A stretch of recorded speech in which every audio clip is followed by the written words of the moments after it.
안녕하세요. 자, 오늘은 명예혁명에 대해서 이야기해 보도록 하겠습니다. 우리 지난 시간에 이 유럽 사회가 점차 발전을 하면서 과학혁명이 일어났고, 그 과학도 발전하고 그러면서 사람들의 이 사상이 깨어지면서 개봉사상이 등장을 하게 됐다고 이야기했습니다. 그러면서 이제 기존의 관습 같은 거, 미신 이런 거 타파하고 사람들을 좀 계몽시키자 이런 것들이 발달을 했다고 했어요. 자, 그러면서 유럽에서는 여러 가지 이제 혁명들이 일어나게 되어 그 중에 하나인 오늘은 명예혁명에 대해서 이야기해 보도록 하겠습니다. 자, 이 명예혁명은 어디서 일어난 거냐? 영국에서 일어난 혁명이에요. 자, 영국에서 명예로운 혁명이 일어났대요. 자, 어떤 명예를 지키면서 혁명이 일어나게 되었는지 같이 살펴보도록 하겠습니다. 우리 영국 지난 시간에 종교개혁하면서 이 종교개혁 절대왕정 이거 거치면서 영국 국교회가 성립이 됐다고 이야기를 했어요. 그러면서 가톨릭은 조금 뒤로 물러나기 시작을 했는데요. 이 가톨릭 신봉자인 왕이 등장을 합니다. 제임스 1세가 왕위에 오르게 되었습니다. 이 제임스 1세는 가톨릭을 신봉을 했고요. 그래서 영어판 이제 성경도 만들고 그랬어요. 그리고 제임스 1세는 또 무엇을 신봉을 했냐? 바로 왕권 신수설을 따랐던 사람이에요. 아주 좋아했어요. 왕권 신수설은 왕의 권력은 하늘에서 준다, 신이 준다라는 뜻이에요. 그 신이 왕의 권력을 보증을 해준 거잖아요. 그래서 왕의 권력은 절대적이고 절대로 그 누구도 함부로 할 수 없다, 함부로 빼앗을 수 없다. 이게 왕권 신수설이거든요. 이 왕권 신수설을 아주 좋아했습니다. 그리고 뭐 참다운 군주 국가의 법이라는 그런 법도 만들고요. 그리고 제임스 1세는 덕세라고 하는 세금이 있어요. 이 세금을 자의적으로 부과를 합니다. 그래서 의회에서 대항의서를 제출을 해요.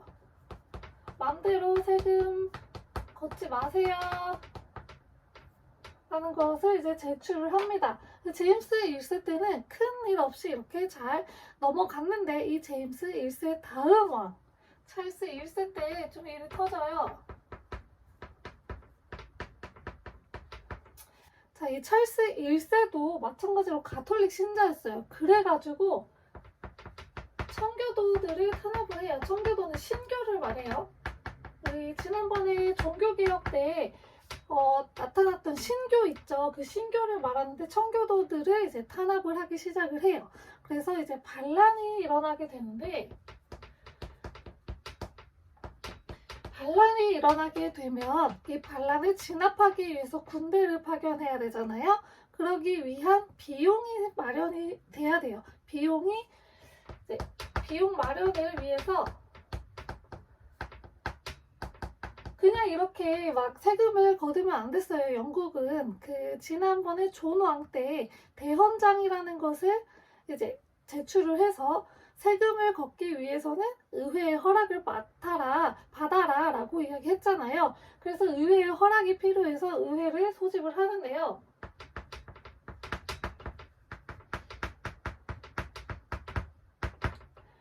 의회는 이때다 싶어서 찰스 1세에게 무엇을 주냐?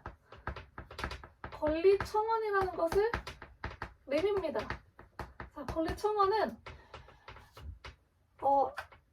왕이 마음대로 세금 거둘 수 없고 의회의 허락이 반드시 필요하다고 이야기하는 거예요. 자, 이거는 대헌장 때부터 계속 이야기했는데 왜 또 이야기하냐? 왕이 그걸 안 지키니까.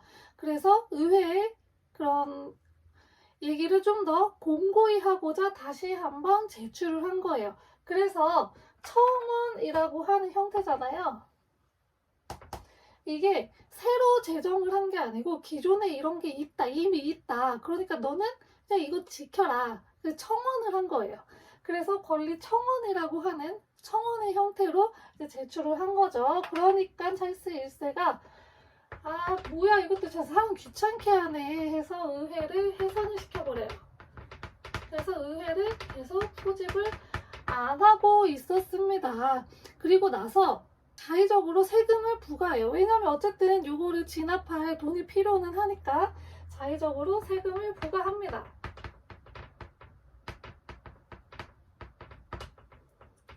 그런데 이 이후에 반란이 또 한 번 일어나요.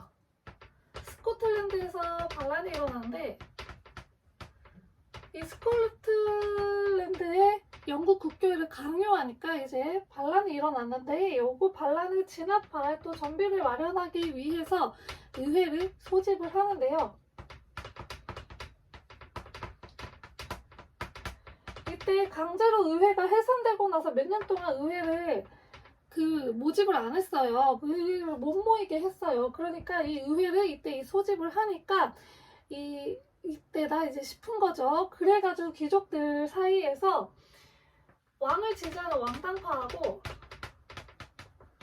의회를 지지하는 의회파 사이에서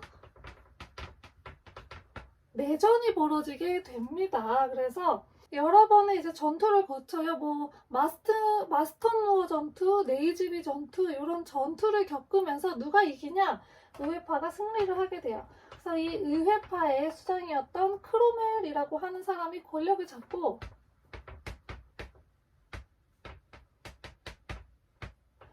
무엇을 하냐? 이제 왕은 없어요. 찰스 1세는 처형당했어요. 그리고 왕이 없는 공화정이 실시가 됩니다. 이 공화정은 영국 역사에서 유일한 공화정 시기예요. 아직 지금도 영국은 공화정이 아니고 왕실이 있는 입헌군주정이잖아요. 이 크로멜 때 유일하게 영국이 공화정 체제를 가졌습니다. 그래서 공화정이 되었고요. 크로멜은 호국경이라고 하는 지위를 가지게 됐어요. 자기가 이제 호국경에 취임을 한 거죠. 자, 그러면서 무엇을 하냐? 항해법이라고 하는 법을 만들어요. 항해법은 뭐냐면 영국으로 들어오는 배 있죠. 물건을 싣고 들어오는 배는 반드시 영국 배거나 영국의 식민지 배였어요. 배여야만 했어요. 그래가지고 이게 원래 네덜란드가 다른 나라하고 영국을 이어주는 중개무역을 하고 있었거든요.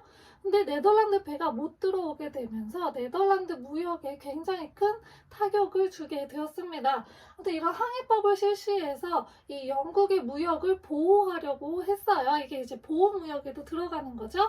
이러한 일을 했는데 이 크로멜은 청교도 신자였거든요. 그래가지고 굉장히 경건하게 생활할 것을 요구를 했어요. 그러다 보니까 사람들 사이에서 이렇게 사느니 차라리 왕이 있었을 때가 더 자유롭고 좋았던 것 같아 라고 이제 생각이 들기 시작을 하는 거죠. 그래서 크로멜을 몰아내고 다시 왕정이 시작이 되었습니다. 그게 바로 이제 찰스 2세예요. 네, 찰스 2세는 얘도 또 가톨릭이에요.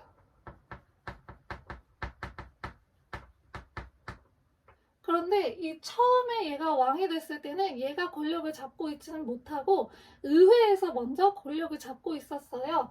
그래서 클레런던 법전이라는 것을 마련을 해서 비국교도, 국교가 뭐예요? 영국 국교회죠. 근데 영국 국교회가 아닌 사람, 비국교도인들 있죠? 이 비국교도인들이 공직에 취임하는 것을 제한시킨 게 클레런던 법전이에요. 이러한 일을 했습니다. 그러고 나서 이제 왕이 직접적으로 정치에 나서게 되는 시기가 왔어요. 이 클레런던 법전이 얘는 마음에 안 들어요. 왜냐하면 가톨릭은 비국교도에 속하거든요.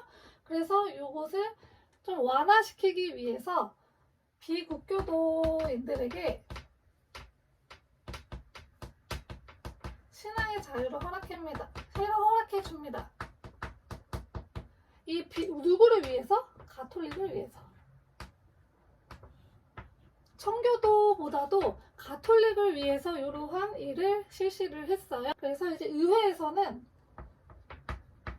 이 찰스 2세에 대항하기 위해서 무엇을 하냐? 심사령이라는 것을 만들고 인신보호령을 만들어요. 심사령은 비국교도인들의 이제 공직 취임을 또 제한시킨 거예요. 또 이런 걸 또 만들었어요. 그리고 인신보호령은 함부로 사람을 가둬 잡을 수 없다. 이런 이제 법을 만들어서 왕권에 대항을 했던 거죠. 왕권을 이제 견제하려고 했어요. 그런데 문제는 여기서 터집니다. 찰스 2세 다음 왕이 제임스 2세예요. 이 제임스 2세도 가톨릭 성향을 가졌던 왕인데, 자, 얘는 무엇을 이야기하냐? 관용 선언이라는 것을 반포를 해요. 누구를 위해서? 가톨릭 교도를 위해서. 그래서 정말 종교에 이제 관용, 신앙의 자유를 허락해 준 게 이 관용 선언이고요. 그리고 나서 이 심사령하고 인신보호령 있죠. 이것을 폐지를 합니다.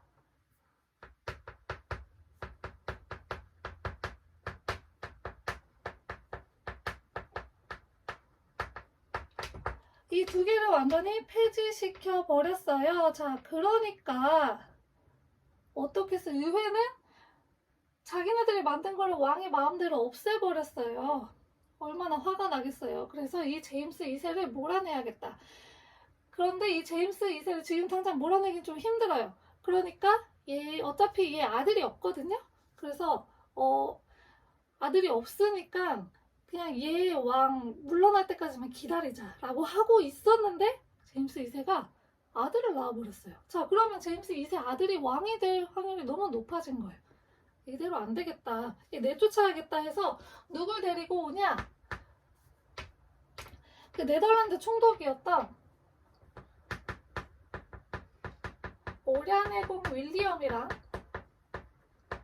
그의 아내였던 메리 2세를 데려와서 공동왕으로 추대를 해버립니다. 그리고 제임스 2세를 쫓아내요. 그 제임스 2세는 쫓겨났고 이 둘을 공동왕으로 해서 의회가 이 왕한테 무엇을 바치느냐? 권리장전이라는 것을 바칩니다. 여기 권리청원이었죠. 그거보다도 더 강력한 의미의 그런 권리장전을 갖다 바쳐요. 그래서 너네 이거 반드시 지켜야 돼 라고 한 거예요. 이 권리장전은 계속 이야기했던 거. 의회의 허락을 받아야지만 세금을 거둘 수 있고, 그리고 뭐 사람 함부로 잡아가두면 안 되고, 이런 것들이 담긴 게 바로 권리장전이에요. 자, 그리고 이 이후에 무엇이 이제 성립이 되냐? 왕위 계승법이 하나 만들어져요.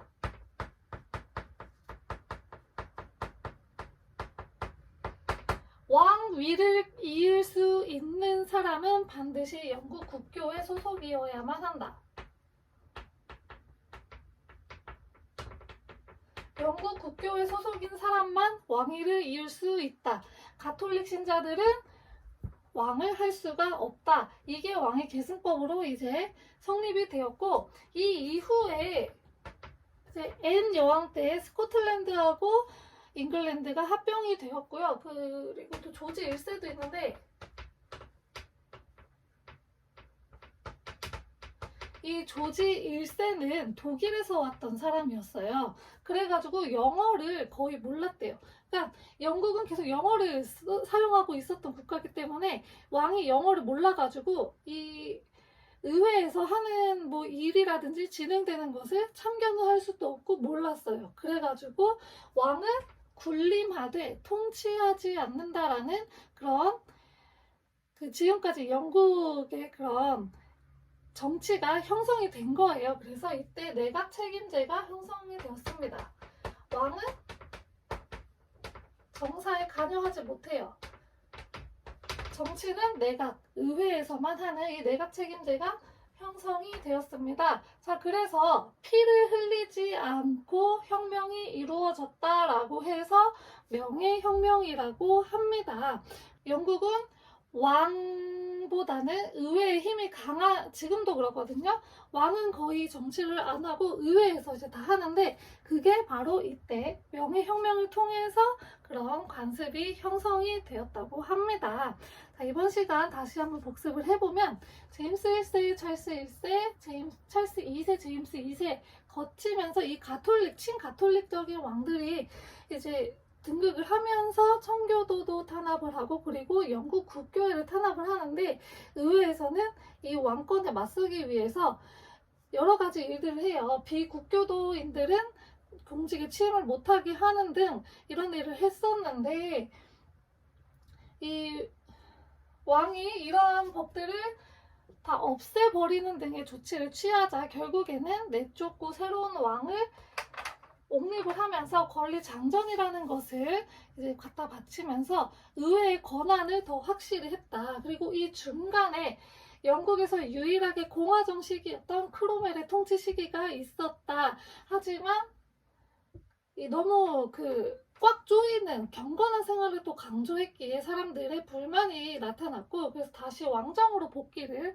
했다라고 이야기했어요. 그리고 이 이후에 독일에서 온 왕이 영국 왕에 취임을 하면서 영어를 모르기 때문에 정치에 간섭을 할 수가 없어서 내가 책임제가 형성이 되는데 큰 역할을 하였다라고 이야기했습니다.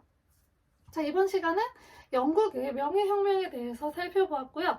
다음 시간에는 미국이 영국으로부터 독립을 하는 독립혁명에 대해서 이야기해 보도록 하겠습니다. 감사합니다.